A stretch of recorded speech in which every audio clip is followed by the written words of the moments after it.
po jako akawuwo. And our only one. Shafic Kiwanuka yakazanye enwana bbiri ez'ensimbi ziyite professional era nga zonna abadde aziwangula n'ekikonde tonziriranga kiyite knockout mu raundi esooka.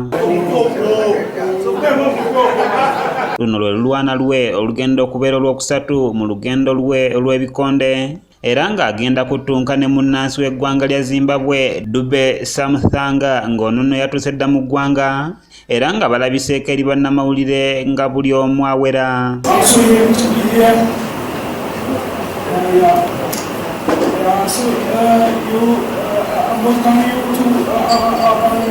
Olulwana luno lwakwetabwako n'omukulu pulezidenti wa World Boxing Federation atwala omusipi guno mu nsi yonna gwe bagenda okulwanira ogwa Africa Mr. Howard era nga naye mutaka mu Uganda.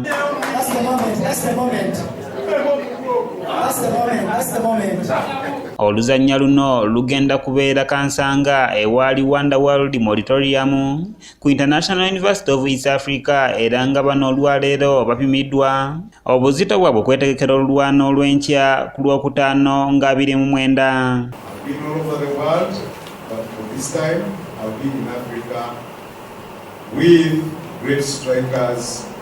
Hosting the two great fighters. Shafic Kiwanuka amanyiddwa nga killing machine mu bigambo bitono akowodde abawagizi b'ebikonde mu Uganda n'abajagaliza ebirungi okukeerako enkya baleme okusubwa byagenda okukola omusajja omu Zimbabwe. Kwate obudde bukeereko ba killing machine byebisobisala basuubiza ku Friday ze kyennize ndi ready ndi motivated ndi focused mukere mukwate obudde sigenda baga marawundi naye mukwate obudde. Daniel Kazibwe amanyiddwa nga Ragadi y'omu ku bagenda kusanyusa abantu agambye nti bannayuganda basaanye okujja mu bungi kubanga eno fight yayinza okusinga okunyuma mu mwaka guno. We have Shafic going to have our brother Dube. It's going to be one of the best fights ever Uganda's ever put together. Salina Sifu yakusakidde eggulire lino okulwa ABS Television. Sigenda baga marawundi naye mukwate obudde ebisobisala.